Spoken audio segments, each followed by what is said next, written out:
चलिए, है ना। ये देखिए आज हम लोग पढ़ रहे हैं क्या, तो राष्ट्रीय आंदोलन में छत्तीसगढ़ की भागीदारी। ठीक है, देखिए राष्ट्रीय आंदोलन में हम लोगों ने क्या पढ़ा है यहाँ तो छत्तीसगढ़ की भागीदारी। ठीक है, ये है आपका पार्ट दूसरा। ठीक है, इसका पिछला पार्ट है जो कल अपलोड हुआ है ना। आप पहले जाके उसको देखेंगे, फिर उसके बाद दें इसको पढ़ना। ठीक, तो चलिए जो छत्तीसगढ़ की जो है ना राष्ट्रीय आंदोलन में भागीदारी है, ठीक है, थोड़ा सा इंट्रोडक्शन मैं देता हूँ कि देखिए जिस समय है ना आप समय जैसे कि 1907 का समय लेंगे, है ना, 1905-6 का समय लेना जब बंगाल विभाजन हुआ था। ठीक है, उस समय हमारे जो भारत की है ना जो केंद्रीय राजनीतिक पार्टी थी INC, इंडियन नेशनल कांग्रेस, ठीक है, उनकी क्या प्रतिक्रिया हुई कि चूँकि ये जो पार्टी थी इंडियन नेशनल कांग्रेस की पूरी भारत की सबसे बड़ी पार्टी थी, तो सब जगहों से, सभी प्रांतों से, सभी राज्यों से इसके क्या हुआ करते थे, पदाधिकारी हुआ करते थे, है ना, इसके।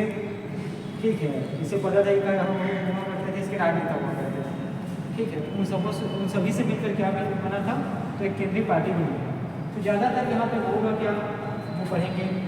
ठीक है, जिस समय कुछ बड़ा जैसे कि रोड एक्ट हुआ है ना 1919 का समय था, ये काला कानून के नाम से जाना जाता है। जब ये पास हुआ उसके बाद जो विरोध होगा तो पूरे भारत में होगा।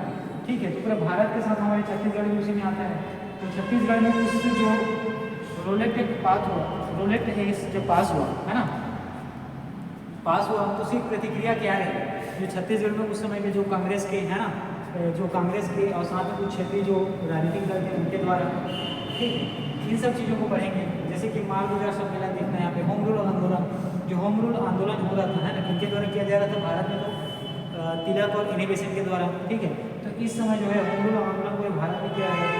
इस समय जो छत्तीसगढ़ के जो है ना राजनेता थे, ठीक है, छत्तीसगढ़ के जो राजनेता पदाधिकारी, ठीक है, तो उनके द्वारा कैसे प्रतिक्रिया की गई, उनके द्वारा कैसे मतलब किस रूप में विरोध प्रदर्शन किया। ठीक है, इन सब चीज़ों के बारे में पढ़ेंगे। ठीक है, तो ये है पार्ट 2, इसका पार्ट 1 पहले का आ गया है। ठीक है, आप उसको पहले विजिट करें, उसके बाद फिर दें इसको पढ़ेंगे। चलिए देखिए, देश का प्रथम छात्र हड़ताल 1907 का समय आपको याद रखना है ना। सूरत में इंडियन नेशनल कांग्रेस का क्या हो रहा था, अधिवेशन हो रहा था। ठीक, सूरत में क्या होता है, भारतीय राष्ट्रीय कांग्रेस का अधिवेशन होता है, और 1907 के समय ही भारतीय राष्ट्रीय कांग्रेस जो है ना 2 भागों में बढ़ जाती है, नरम दल और गरम दल। ठीक, तो अब समय को ध्यान रखेंगे, है ना, समय इसमें एक्चुअल में बहुत इंपॉर्टेंट है। उसी के समय, ठीक है, जब राष्ट्रीय स्तर पर कोई आंदोलन होता है तो छत्तीसगढ़ में उसका कैसे प्रतिक्रिया होती है, छत्तीसगढ़ के द्वारा कैसे उसमें क्या किया जाता है, भाग लिया जाता है ना, कैसे उस प्रतिक्रिया में छत्तीसगढ़ का सहयोग होता है। देखिए, तो देश का प्रथम छात्र हड़ताल ये आपको कब देखने को मिलेगा, 1907 को। 1907 में ही क्या देखने को मिला कि इंडियन नेशनल कांग्रेस का सूरत अधिवेशन हो रहा था। ठीक है, और उसी अधिवेशन में जो है क्या होता है, 2 भागों में कांग्रेस जो इंडियन नेशनल कांग्रेस की जो पार्टी है 2 भागों में बढ़ जाती है। कौन कौन सी, गरम दल और नरम दल। इसी के समय देश का प्रथम छात्र हड़ताल होता है। ठीक है, आपको जान के बहुत खुशी होगी कि देश का पहला छात्र हड़ताल, देश का जो पहला छात्र हड़ताल है ये कहाँ वहाँ पे हुआ था, हमारे छत्तीसगढ़। ठीक, देश का पहला छात्र हड़ताल समय आपको याद रखना है 1907 सूरत अधिवेशन का समय था। ये कहाँ हुआ, तो स्टेट हाई स्कूल है ना राजनांदगांव। तो राजनांदगांव में जो स्टेट हाई स्कूल है वहीं के छात्रों के द्वारा किया गया था। ठीक है, तो ये चीज़ याद रखना। तो देश का पहला छात्र हड़ताल कहाँ हुआ, तो राजनांदगांव में, राजनांदगांव की स्टेट हाई स्कूल में। समय है 1907। ठीक है, और जो ये छात्र हड़ताल हुआ इसका नेतृत्व करता थे, आपको 2 नाम याद रखने हैं, ठाकुर प्यारेलाल सिंह और नंदलाल झा। ठीक है, तो यहाँ पे आपने क्या देखा, देश का पहला छात्र हड़ताल देखा, कहाँ तो हमारे छत्तीसगढ़ में। समय कौन सा था, तो आपको लिंक करना है, 1907 का समय था।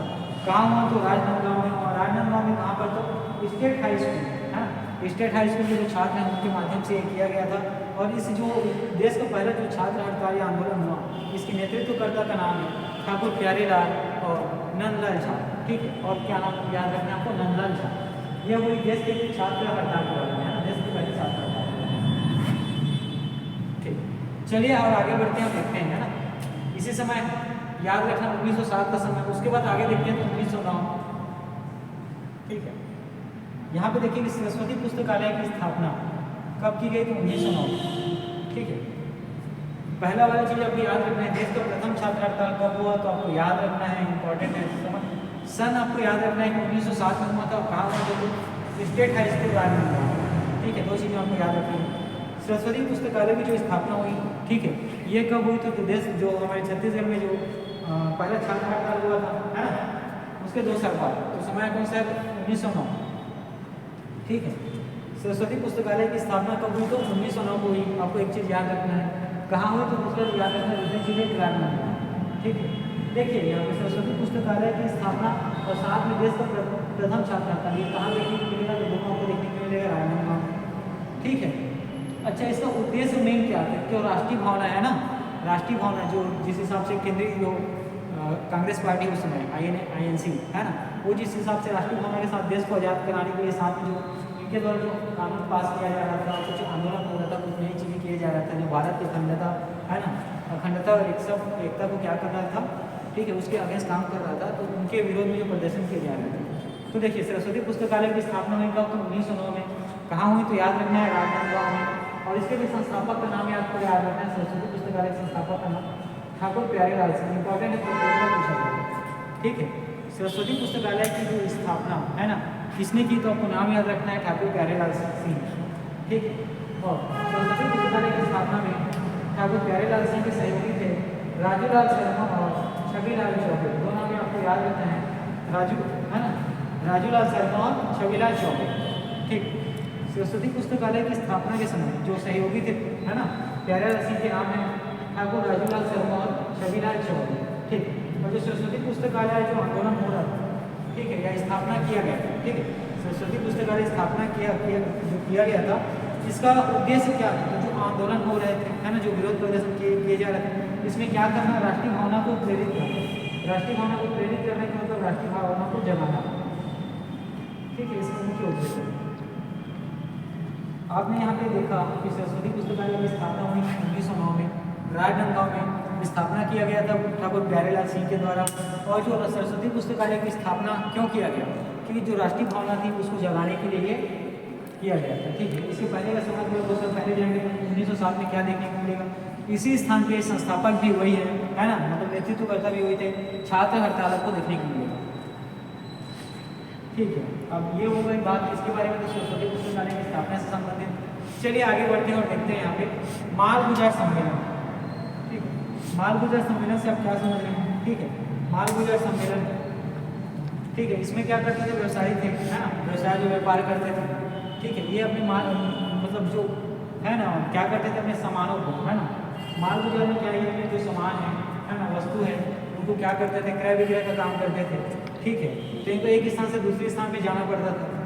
ठीक है, साथ में जो इनकी वस्तु को जो क्रय विक्रय है, ठीक है, वो उसमें भी कर रखता था, और जिस स्थान पे ये क्या करते थे, व्यवसाय करते थे, तो यात्रा के दौरान इनका कर रहता था। ठीक है, तो ये सम्मेलन जो है इसी के, है ना, इसी से संबंधित है। ठीक है, आप यहाँ पे देखना माल गुजार सम्मेलन कब हुआ, तो आपको तारीख याद रखना है, 20 जून 1915 को। ठीक है, माल गुजार सम्मेलन कब हुआ, तो आपको तारीख याद रखना है, 20 जून 1915। ठीक है, और ये कहाँ हुआ, तो टाउन हॉल रायपुर। कहाँ हुआ, तो स्थान का नाम आपको याद रखना है, टाउन हॉल रायपुर में। और माल गुजार सम्मेलन हो रहा था, इसके अध्यक्ष का नाम आपको याद रखना है, यादव राव देशमुख। इंपॉर्टेंट। ठीक है, माल गुजार जो सम्मेलन हो रहा है, इसके अध्यक्ष का नाम क्या है, तो यादव राव देशमुख। ठीक है, और जो माल गुजार सम्मेलन हुआ, इसमें कितने प्रतिभागियों ने भाग लिया, तो लगभग 300 माल गुजारों ने इसमें भाग लिया। कितने, तो 300। डाटा आपको याद रखना है कि माल गुजार सम्मेलन में कितने माल गुजारों ने भाग लिया था, तो 300 माल गुजार ने भाग लिया था। ठीक है, मैंने जैसे थोड़ी देर पहले आपको बताया, इसमें क्या होते हैं, व्यवसायी होते थे, वे अपने मालों का क्रय विक्रय करते थे, है ना, उस पर भी जो कर लगाया जाता था, जो राजस्व उनसे वसूला जाता था। साथ में एक स्थान से दूसरे स्थान पे क्या करने जाते थे, वस्तु का, है ना, विक्रय करने के लिए जाते थे, वहाँ पर भी क्या उनका कर लगा हुआ था। उसी से संबंधित चीज़ें यहाँ पे देखने को मिलेगी। तो सबसे पहले याद रखना है कि टाउन हॉल रायपुर में जो है विधानसभा में प्रस्तुत राजस्व बिल में दर कम करने। ठीक है, तो माल गुजार सम्मेलन जो हुआ वो किस कारण से हुआ, उसका उद्देश्य क्या था, तो उसका उद्देश्य अभी एक चीज़ याद रखना कि विधानसभा में जो प्रस्तुत किया गया राजस्व बिल था, उसके दर को कम करने के लिए, मतलब इनके द्वारा जो कर लिया जाता था क्या था, अत्यधिक था, उसको कम करने के लिए। साथ में देखिए राजस्व वसूली में छूट देने के लिए, है ना, इनका कहना था, जो माल गुजार सम्मेलन में जो माल गुजार इसमें क्या हुए थे, प्रतिभागी शामिल हुए थे, कि राजस्व वसूली में हमें क्या मिले, छूट मिले। साथ ही माल गुजारों के जो अधिकार है उसको क्या है, संरक्षण देने की मांग की गई। ठीक है, इनको इनके जो अधिकार हैं उस क्षेत्र से, उस व्यवसाय से संबंधित, उनको क्या मिले, सुरक्षित करने की मांग यहाँ रखी गई। ठीक है, तो माल गुजर सम्मेलन में हमने क्या देखा कि हुआ कब, तो 20 जून 1915 को। कहाँ हुआ, तो रायपुर के टाउन हॉल में। अध्यक्ष थे यादव और दिवाकर। लगभग 300 माल गुजर यहाँ पे क्या हुए, शामिल हुए। और उनका यहाँ पे मांग था कि विधानसभा में जो प्रस्तुत राजस्व बिल है ना, उसको ये लोग विरोध कर रहे थे। साथ में ये जो है राजस्व बिल में क्या मांगते थे, छूट की मांग किए थे। और माल गुजरों के जो अधिकार है ना, जैसे कि किसानों का जो अधिकार होता है, ठीक है, वो अपने फसलों को लेकर, है ना, फसल से बाहर की कुछ चीज़ें, उसी चीज़ के संरक्षण की मांग कर रहे हैं। ठीक, तो यहाँ पे आपने क्या देखा, आप देखा माल गुजर सम्मेलन के बारे में। उसके पहले हम लोगों ने पढ़ा सरस्वती पुस्तकालय की स्थापना संबंधित चीज़ें, और उसके पहले हम लोगों ने पढ़ा देश का जो प्रथम है ना छात्र नाटकाल है, ये हुआ था कहाँ, छत्तीसगढ़ में। चलिए अब हम लोग देखते हैं 1916। समय आपको याद रखना है 1916, ये जो है भारत में होम रूल आंदोलन के समय का समय है। ठीक, 1916 के दौरान भारत में क्या हो रहा था, होम रूल आंदोलन हो रहा था। ठीक है, और ये होम रूल आंदोलन जो है क्या हो तो रहा था। ठीक है, लेकिन इसको दो लोग नेतृत्व कर रहे थे, है ना, उनके अलग अलग अधिकार क्षेत्र मिले हुए थे। जैसे कि होम रूल आंदोलन जो है भारत में किस कर रहे थे, नाम मैं आपको बताता हूँ, है ना, बाल गंगाधर तिलक जी और एनी बेसेंट। ठीक है, तो आपको क्या याद रखना है कि होम रूल आंदोलन जो है दो लोगों के द्वारा किया जा रहा था, और ये अलग अलग क्षेत्रों पे किया जा रहा था। और जो क्षेत्र है ना, उसके आसपास वो क्षेत्र के उनके अधिकार के क्षेत्र के अंतर्गत रखा गया था। जैसे आगे पढ़ेंगे तो हम लोग देखेंगे छत्तीसगढ़ किसके अंतर्गत था। वो छत्तीसगढ़ जो है तिलक वाले होम रूल आंदोलन के अंतर्गत था, या एनी बेसेंट द्वारा जो होम रूल आंदोलन चलाया जा रहा था उसके अंतर्गत था। ठीक है, तो देखिए होम रूल आंदोलन 1916, टाइम याद रखेंगे। तो जब ये जब ये कहना चाहिए क्या कि हाँ विश्वव्यापी, इसलिए कह रहा हूँ क्योंकि आयरलैंड है ना, आयरलैंड में भी होम रूल आंदोलन क्या हो रहा था, चलाया जा रहा था। तो ये विश्व, जब एनी बेसेंट वहाँ गई थी, इंग्लैंड गई थी, तो जो आयरलैंड के होम रूल आंदोलन है उनके द्वारा बताया गया कि भारत की स्वतंत्रता को लेकर क्या करें, होम रूल आंदोलन करें, है ना। तो ये एक तरह से विश्व से आया था, ऐसा आप मान सकते हैं, है ना, होम रूल आंदोलन का जो कॉन्सेप्ट है। इसके बाद एनी बेसेंट भारत आती है, और तिलक और एनी बेसेंट दोनों क्या है, होम रूल लीग का, है ना, दोनों लोग अलग अलग जगह पे क्या करते हैं, इस लोग को आंदोलन करते हैं, वहाँ से प्रचार प्रसार करते हैं उसका। ठीक है, प्रारंभ करते हैं हम लोग का। तो देखिए तिलक एनी बेसेंट इसने क्या किया, होम रूल आंदोलन के दौरान उन्होंने ध्वज फहराया। देखिए उस समय भारत का झंडा फहराना भी क्या होता था, अपने आप में बहुत बड़ा, है ना, प्रदर्शन होता था, आंदोलन होता था, है ना, क्योंकि उस समय जो है भारत जो है इसके अंग्रेजों के क्या था, ठीक है, अधीन था, है ना, अंग्रेजों ने भारत पर कब्जा कर रखा था। ठीक है, तो देखिए यहाँ पे आपको ध्वज, है ना, ध्वज से संबंधित भी आंदोलन आपको देखने को मिलेंगे आगे जैसे हम लोग पढ़ते जाएंगे। तो तिलक और एनी बेसेंट ने क्या किया, होम रूल आंदोलन में ध्वज फहराया था, आपको याद रखना। ठीक है, होम रूल आंदोलन में आपको क्या देखने को मिलेगा, तिलक और एनी बेसेंट के द्वारा क्या देखने को मिला कि ध्वज फहराया गया। ठीक है, अब देखिए 28 अप्रैल 1916 को तिलक ने होम रूल लीग की क्या रखी, स्थापना की। ठीक है, 28 अप्रैल 1916 ये डेट आपको याद रखना है। इस दिन बाल गंगाधर तिलक ने क्या किया, स्थापना किया, किसका, तो होम रूल लीग का। ठीक है, होम रूल लीग आंदोलन की स्थापना किया किसने, तो बाल गंगाधर तिलक ने। कब, तो 28 अप्रैल 1916 को। ठीक है, और जो हमारे छत्तीसगढ़ का जो राज्य है उस समय जो है तिलक वाले होम रूल लीग के अंतर्गत आता है, ये इंपॉर्टेंट है, याद रखिए। ठीक है, देखिए मैंने आपको पहले ही बताया कि तिलक और Annie Besant home rule league, है ना, उसको जो आंदोलन है दोनों चला रहे थे, दोनों अलग अलग क्षेत्रों में चला रहे थे। ठीक है, उसके आसपास के क्षेत्र जो है उनके क्षेत्र अधिकार के अंतर्गत आता है। तो Tilak ji home rule league आंदोलन का क्या नेतृत्व कर रहे थे, उसमें उस क्षेत्र के अंतर्गत छत्तीसगढ़ भी आता है। ठीक है, ये चीज़ आपको याद रखना है। देखिए देश भर में इसकी 6 शाखाएँ स्थापित की, कितनी, तो 6। ठीक है, उसमें से एक शाखा 1915-16 में छत्तीसगढ़ में भी स्थापित की गई। ठीक है, कितनी शाखाएँ स्थापित की गई थी, 6। उनमें से आपको टाइम याद रखना है 1915-16। इस समय एक शाखा पे छत्तीसगढ़ में भी क्या की गई, स्थापित की गई। ठीक है, 1915-16 के दौरान एक शाखा छत्तीसगढ़ में भी स्थापित की गई। ठीक, और विभिन्न शहरों में इसकी शाखाएँ खोली गई, याद रखना है। विभिन्न शहरों मतलब अलग अलग शहरों में होम रूल लीग से संबंधित क्या की गई थी, शाखाएँ खोली गई थी। देखिए अब आगे। ठीक है, रायपुर में होम रूल लीग से संबंधित कितने सदस्य इसमें शामिल हुए, 18। रायपुर से 18 सदस्य जो है इस आंदोलन में क्या हुए, शामिल हुए। उसी प्रकार यहाँ पे दुर्ग से 11 सदस्य याद रखना है। ठीक है, दुर्ग से 11 सदस्य जो है होम रूल लीग आंदोलन में शामिल हुए। और बिलासपुर से 70 सदस्य, है ना, सर्वाधिक सदस्य, है ना, होम रूल लीग आंदोलन में आपको कहाँ से देखने को मिलेंगे, तो बिलासपुर से। कितने, तो 70। देखिए छत्तीसगढ़ में जो होम रूल लीग आंदोलन हो रहा है इसका मुख्यालय कहाँ है, तो रायपुर। इंपॉर्टेंट याद है, सबसे पहले तो होम रूल लीग का जो टाइम लाइन है वो याद रखना है 1916 है ना। दूसरा चीज़ क्या है कि जो मुख्यालय इसका कहाँ पर रहता है। ठीक, चलिए देखिए अब होम रूल लीग आंदोलन जो पूरे भारत में हो रहा था है ना, दो लोग इसको अपने अपने क्षेत्र अधिकार के अंतर्गत कर रहे थे है ना। एक तिलक जी थे और दूसरे हमारे एनी बेसेंट जी थे। ठीक है, तो इन दोनों के द्वारा तो यहाँ पे आप देखेंगे क्या कि जो क्षेत्रीय शाखाएं में खोली गई तो छत्तीसगढ़ में जो है तिलक के आंदोलन के अंतर्गत आता था। ठीक है, तो इसमें बिलासपुर से 70, रायपुर से 18, दुर्ग से 11 सदस्य शामिल हुए। चलिए ठीक है, अब ये इस जो आंदोलन है राष्ट्रीय आंदोलन, इसका प्रभाव छत्तीसगढ़ में आपको यहाँ पे देखने को मिला कि इतिहास इतने लोग इसमें शामिल हुए। साथ में इसका मुख्यालय भी कहाँ आपको पूरा दिखा था रायपुर। चलिए अब रायपुर से होम रूल लीग के जो नेतृत्व करता है उसका नाम बता दो आपको। देखिए रविशंकर शुक्ल। ठीक है, रविशंकर शुक्ल जी जो है होम रूल लीग का आंदोलन कहाँ से कर रहे थे, नेतृत्व कर रहे थे रायपुर से।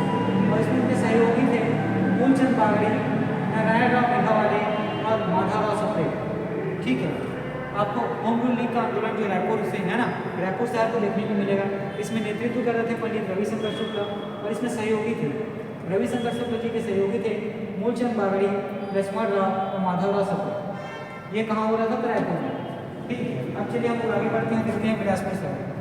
बिलासपुर शहर में जो होम रूल लीग आंदोलन हो रहा था, ठीक है, इसका क्या है समर्थन में थे कौन, तो ई राघवेंद्र राव। ठीक है, कौन तो ई राघवेंद्र राव और साथ में ई राघवेंद्र राव के सहयोगी थे गजधर साहब, मुन्नीलाल स्वामी है ना, गोविंद प्रसाद तिवारी, अंबिका प्रसाद वर्मा। ठीक है, तो बिलासपुर में तो होम रूल लीग आंदोलन हो रहा था। ठीक है, तो बिलासपुर की तरफ से इसके नेतृत्व करता थे कौन, ई राघवेंद्र राव। और इस ई राघवेंद्र राव जो नेतृत्व कर रहे थे बिलासपुर से, इनके सहयोगी थे गजधर साहब, मुन्नीलाल स्वामी, गोविंद प्रसाद तिवारी, अंबिका प्रसाद वर्मा। इसी प्रकार हम लोग आगे बढ़ते हैं और दुर्ग शहर से देखते हैं। दुर्ग शहर से इस आंदोलन का नेतृत्व जो है घनश्याम सिंह गुप्त जी के द्वारा किया गया था। ठीक है, दुर्ग शहर में जो होम रूल आंदोलन है, ठीक है, इसका जो समर्थन जो है दुर्ग शहर से घनश्याम सिंह गुप्त जी कर रहे थे। ठीक है, दुर्ग से नाम याद रखना है घनश्याम सिंह गुप्त। उसी प्रकार राजनांदगांव शहर से ठाकुर प्यारेलाल सिंह जो है क्या कर रहे थे, होम रूलिंग आंदोलन कर रहे थे। ठीक है, यहाँ पे आपको क्या चीज़ देखने को मिला, होम रूलिंग आंदोलन में सबसे पहले तो टाइम याद रखना है 1916 को पूरे भारत में होने वाला आंदोलन था, है ना। और साथ में क्या है, तिलक मैनिफेस्टो अपने अपने क्षेत्रों में अलग अलग होम रूल आंदोलन कर रहे थे, उद्देश्य दोनों का एक ही था। ठीक है, और जो हमारे छत्तीसगढ़ जो है तिलक के जो होम रूल लीग है उसके अंतर्गत आता है। साथ में 6 शाखाएँ थी, कितनी तो 6, जिसमें से एक शाखा को 1915-16 छत्तीसगढ़ में स्थापित किया गया। अलग अलग शहरों में इसकी शाखाएँ खुली गई। रायपुर में 18 सदस्य शामिल हुए, है ना। दुर्ग शहर से 11 सदस्य इस समर्थन में शामिल हुए, है ना, होम रूल आंदोलन में। और बिलासपुर से 70 सदस्य शामिल हुए। और इसका मुख्यालय जो है कहाँ खोला गया, तो रायपुर में खोला गया था।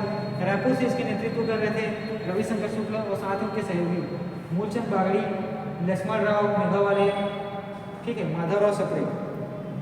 और बिलासपुर से आप देखेंगे ई राघवेंद्र राव जो क्या कर रहे थे, इस आंदोलन का समर्थन कर रहे थे, है ना, सहयोग कर रहे थे।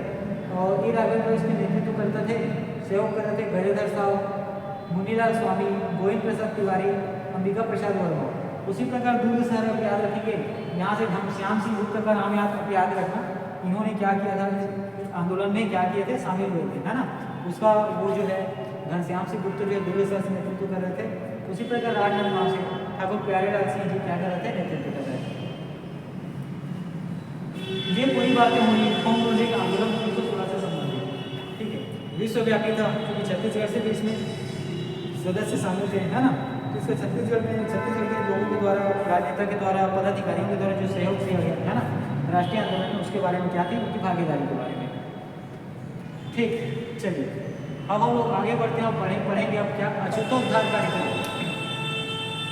याद रखना है अछूतोद्धार कार्यक्रम ये भारत में चला रहे थे हमारे राष्ट्रपिता महात्मा गांधी जी, है ना। और इसको छत्तीसगढ़ में नेतृत्व किया तो पंडित सुंदरलाल शर्मा ने। ठीक, अछूतोद्धार कार्यक्रम 1918 को याद रखना है ना। भारत में ये कार्यक्रम कौन चला रहे थे, तो राष्ट्रपिता महात्मा गांधी जी, और छत्तीसगढ़ से इसके नेतृत्व कर रहे थे पंडित सुंदरलाल शर्मा। ठीक है, छत्तीसगढ़ से आपको नाम याद रखना है कि पंडित सुंदरलाल शर्मा जो है अछूतोद्धार कार्यक्रम का नेतृत्व कर रहे थे। ठीक है, अब देखिए, अब इसमें पंडित सुंदरलाल शर्मा जी के सहयोगी थे, नाम याद रखना है छबीराम चौबे, ठाकुर प्यारेलाल सिंह और घनश्याम सिंह। ठीक है, अछूतोत्तर कार्यक्रम के नेतृत्वकर्ता का नाम है पंडित सुंदरलाल शर्मा। क्या नाम है? पंडित सुंदरलाल शर्मा। और उनके सहयोगी है, उनके सहयोगी आप देखेंगे छबीराम चौबे, ठाकुर प्यारेलाल सिंह, घनश्याम सिंह। ठीक है, ये सभी क्या कर रहे थे? तो अस्पृश्यता का विरोध कर रहे थे, है ना। अस्पृश्यता का क्या कर रहे थे? विरोध कर रहे थे। अब देखिए इसमें एक नाम आप याद रखेंगे सहयोगी है छबीराम चौबे। इन्होंने अस्पृश्यता के विरोध में 21 दिन तक क्या रखा? उपवास रखा। ठीक है, अछूतोत्तर उद्धार कार्यक्रम 1918 में याद रखेंगे। नेतृत्व करता थे पंडित सुंदरलाल शर्मा और सहयोगी है ना, उनके सहयोगी एक नाम हम याद रखना छबीराम चौबे है ना। इन्होंने अस्पृश्यता के विरोध में कितने दिन का उपवास रखा? तो 21 दिन का उपवास रखा। ठीक, चलिए अब हम लोग बात करते हैं आगे। रोलेट एक्ट याद रखना, रोलेट एक्ट कब आया? तो 1919 में। इसको काला कानून भी कहा जाता है, चूंकि है ना। ठीक है, ये रोलेट एक्ट आया तो 1919 में काला कानून भी कहा जाता है। तो इसमें देखते हैं छत्तीसगढ़ में इसकी क्या प्रतिक्रिया हुई जब ये कानून क्या हुआ? पारित हुआ था। ठीक है, ये भी रोलेट एक्ट जो है ना क्या था? देशव्यापी। इसमें क्या देखने को मिलेगा? आपको विरोध देखने को मिलेगा। ठीक, आपको डेट याद रखना है 21 मार्च 1919। 21 मार्च 1919 को रोलेट एक्ट क्या होता है? पारित होता है। ठीक, कब? तो 21 मार्च 1919 को। ठीक, और गांधी जी ये जो रोलेट एक्ट है इसके विरोध में देशव्यापी पूरे देश में हड़ताल का क्या करते हैं? एक दिन का हड़ताल का आह्वान करते हैं। ठीक है, रोलेट एक्ट के विरोध में गांधी जी जो है एक दिन का है ना देशव्यापी हड़ताल का क्या करते हैं? आह्वान करते हैं। अब छत्तीसगढ़ में उस समय की जो कांग्रेस है ना, कांग्रेस की जो क्षेत्रीय पार्टी थी, साथ में होम रूल शाखा स्थापित हो गई थी 1900 यहाँ पे पढ़ा हम लोग कब है? 1916 में। तो ये समय कौन सा? 1919। तो ये दोनों शाखाएं मिलकर क्या होती है? इनका बैठक होता है। किसके किस लिए? तो रोलेट एक्ट के विरोध से संबंधित है ना जो चीज़ें हैं आंदोलन संबंधित उसको करने के लिए। और बैठक कहाँ होता है? तो रायपुर में। ठीक है, तो रोलेट एक्ट के विरोध में है ना, रोलेट एक्ट के विरोध के लिए जो कार्यक्रम या जो नीतियाँ बनाई जाती हैं, किसको आगे कैसे बढ़ाना है, विरोध प्रदर्शन किस तरीके से होगा, इसके लिए छत्तीसगढ़ की जो कांग्रेस की जो क्षेत्रीय पार्टी है और साथ में जो होम रूल शाखा है दोनों की बैठक होती है कहाँ? तो रायपुर में। ठीक, देखिए अब रायपुर से जो रोलेट एक्ट है इसका जो है ना रायपुर से रोलेट एक्ट का विरोध है ये जो करते हैं ये करते हैं माधवराव सप्रे, रविशंकर शुक्ल और महंत लक्ष्मी नारायण। ठीक है, रायपुर से जो रोलेट एक्ट है इसका विरोध करने वाले का नाम है माधवराव सप्रे, रविशंकर शुक्ल और महंत लक्ष्मी नारायण। आपको ये तीन नाम याद रखना है कि रायपुर से रोलेट एक्ट का है ना जो विरोध करने वाले हैं कौन थे? तो माधवराव सप्रे, रविशंकर शुक्ल और महंत लक्ष्मी नारायण। साथ में आपको केंद्रीय स्तर पर जो इंडियन नेशनल कांग्रेस के है ना सबसे बड़ी नेता यहाँ पे देखेंगे गांधी जी, ये इसका क्या करते हैं? एक दिन का जो देशव्यापी हड़ताल है उसको आह्वान करते हैं। उसी प्रकार बिलासपुर, ठीक है, बिलासपुर शहर से देखिए ये रायपुर शहर से ये छत्तीसगढ़ की भागीदारी आपको देखने को मिलेगी है ना। जो राष्ट्रीय आंदोलन हो रहा है उसमें रोलेट एक्ट है ना राष्ट्रीय आंदोलन ही है, इसमें जो रायपुर से भागीदारी आपको देखने को मिलेगी। माधवराव सप्रे, रविशंकर शुक्ल और महंत लक्ष्मी नारायण ये रायपुर से क्या हुए? रोलेट एक्ट का विरोध कर रहे थे। बिलासपुर से आपको नाम याद रखना है ठाकुर बैरिस्टर छेदीलाल, ई राघवेंद्र राव, शिव दुलारे मिश्र और यदुनंदन प्रसाद। ठीक है, अब बिलासपुर से देखिए रोलेट एक्ट के विरोध करने वाले जो है ना राष्ट्रीय आंदोलन में छत्तीसगढ़ की भागीदारी आपको बिलासपुर से देखने को मिलेगा। यहाँ कौन कर रहे थे? बैरिस्टर छेदीलाल, राघवेंद्र राव, शिव दुलारे मिश्र और यदुनंदन प्रसाद। ठीक है, बिलासपुर से आप इन नामों को याद रखेंगे। चलिए अब इसके बाद आगे देखते हैं राजनांदगांव। राजनांदगांव से ज़्यादातर जो आंदोलन हुए है ना या जो हड़ताल आपको देखने को मिलेंगे, ठीक है, वो उसका नेतृत्व करता ज़्यादातर क्या होंगे? प्यारेलाल सिंह है ना, ठाकुर प्यारेलाल सिंह। ठीक है, तो राजनांदगांव से रोलेट एक्ट के विरोध करने में आपको देखने को क्या मिला कि नाम है ठाकुर प्यारेलाल सिंह। उसी प्रकार राजिम है ना, राजिम जो वर्तमान गरियाबंद है, यहाँ से पंडित सुंदरलाल शर्मा जी जो है रोलेट एक्ट के क्या कर रहे थे? विरोध कर रहे थे। ठीक है, राजिम से पंडित सुंदरलाल शर्मा जी क्या कर रहे थे? तो रोलेट एक्ट का विरोध कर रहे थे। उसी प्रकार छोटेलाल श्रीवास्तव नाम याद रखना है। ठीक है, राजिम से पंडित सुंदरलाल शर्मा और छोटेलाल श्रीवास्तव जी का नाम आपको याद रखना है। ये रोलेट एक्ट का क्या कर रहे थे? छत्तीसगढ़ से भागीदार थे है ना, रोलेट एक्ट का विरोध कर रहे थे। उसी प्रकार रतनपुर शहर से आपको याद रखना है पुरुषोत्तम दास ने बांध का काम रोककर क्या किया? रोलेट एक्ट का विरोध किया। ठीक है, रोलेट एक्ट जो पारित हुआ था जिसको काला कानून के नाम से भी जाना जाता है, रतनपुर में आपको ये नाम याद रखना है पुरुषोत्तम दास। ठीक है, रतनपुर में आपको क्या नाम याद रखना है? पुरुषोत्तम दास। इन्होंने जो बांध में काम चल रहा था रतनपुर में उसको काम रोककर क्या किया था है ना, इन्होंने क्या किया? काम रोककर इसका आंदोलन का प्रदर्शन किया। ठीक, चलिए अब देखते हैं आम हड़ताल और काला दिवस छत्तीसगढ़ में 30 मार्च 1919 को मनाया गया। ठीक है, इंपॉर्टेंट है, आपको याद रखना है कि आम हड़ताल और काला दिवस, है ना, रोलेट टिकट को काला कानून के नाम से भी जाना जाता है। तो छत्तीसगढ़ में काला दिवस और आम हड़ताल ये कब मनाया गया? तो 30 मार्च 1919 को। इंपॉर्टेंट है, 30 मार्च 1919 को आम हड़ताल और काला दिवस मनाया गया। ठीक है, इन चीज़ों को याद रखें। रोलेट एक्ट का कानून को, है ना, क्या हुआ? 21 मार्च 1919 को तो पारित हुआ। ठीक है, गांधी जी ये सब देखे, उन्होंने एक दिन का देशव्यापी हड़ताल इसके विरोध में किया। ठीक है, क्योंकि इस कानून को काला कानून के नाम से जाना जाता है। अब इसमें क्या हुआ कि वर्तमान छत्तीसगढ़ में जो कांग्रेस और होम रूल शाखा थी, इनकी बैठक हुई कहाँ? तो रायपुर में। इसमें नीतियाँ बनाई गई कि आंदोलन को कैसे करना है, प्रदर्शन कैसे करना है, किस रूप में लेके जाना है, नेतृत्व को जो कहाँ कहाँ से करेंगे। देखिए, यहाँ रायपुर से माधवराव सप्रे, रविशंकर शुक्ल, महंत लक्ष्मी नारायण ने इसमें क्या किया? यहाँ से ये लोग रायपुर से क्या किया? इन्होंने विरोध प्रदर्शन किया। बिलासपुर से बैरिस्टर छेदीलाल, वी राघवेंद्र राव, शिव दुलारी मिश्र और यदुनंदन प्रसाद, इन लोगों ने बिलासपुर से इसका क्या किया? प्रदर्शन किया, है ना, विरोध किया। राजनांदगांव से ठाकुर प्यारेलाल सिंह ने रोलेट एक्ट का क्या किया? विद्रोह का नेतृत्व किया। उसी प्रकार राजीव से पंडित सुंदरलाल शर्मा ने, साथ ही छोटेलाल श्रीवास्तव, रतनपुर से नाम याद रखना है, पुरुषोत्तम दास ने बांध का काम रोककर क्या किया? रतनपुर से रोलेट एक्ट का विरोध किया। और आम हड़ताल और काला दिवस जो है छत्तीसगढ़ में 21 मार्च 1919 को मनाया गया। ठीक है, चलिए अब इसके बाद आगे देखते हैं कि राजीव को याद रखना है ना। यहाँ राजीव हम लोगों ने भी पढ़ा किया, पंडित सुंदरलाल शर्मा रोलेट एक्ट का विरोध कर रहे थे, छोटेलाल श्रीवास्तव। तो राजीव किसान मजदूर सभा, ठीक है, राजीव किसान मजदूर सभा कब हुआ? फरवरी 1920 को। कब हुआ? तो आपको याद रखना है, फरवरी 1920 को। और इसके अध्यक्ष थे विष्णुदत्त शुक्ल। ठीक, राजीव किसान मजदूर सभा ये हुआ कब? फरवरी 1920 को। अध्यक्ष थे विष्णुगुप्त शुक्ल, है ना, नाम याद रखना है, विष्णुगुप्त शुक्ल। और सहयोगी पंडित सुंदरलाल शर्मा, रविशंकर शुक्ल और माधवराव सप्रे। ठीक है, देखिए राजीव किसान मजदूर सभा ये हुआ कब? फरवरी 1920 को। अध्यक्ष का नाम है, आपको याद रखना है, विष्णुगुप्त शुक्ल। ठीक है, अध्यक्ष का नाम याद रखना है, विष्णुगुप्त शुक्ल। सहयोगी थे पंडित सुंदरलाल शर्मा, रविशंकर शुक्ल और माधवराव सप्रे। ठीक, ये देखिए राष्ट्रीय आंदोलन में, है ना, छत्तीसगढ़ के राष्ट्रीय आंदोलन में भागीदारी की दूसरा वीडियो है। ठीक, इसके बाद एक वीडियो और आएगा और उसके साथ ही राष्ट्रीय आंदोलन में छत्तीसगढ़ की भागीदारी जो है यहाँ से खत्म हो जाएगी। ठीक है, एक वीडियो, ये दूसरा वीडियो है, इसको पहला वीडियो को आप पढ़ें, फिर दूसरा वीडियो देने आप देखेंगे। इसके बाद कल एक लास्ट वीडियो और आएगी। ठीक, चलिए आज की क्लास यहीं एंड करते हैं। ठीक है, अगली क्लास में कंटिन्यू करेंगे।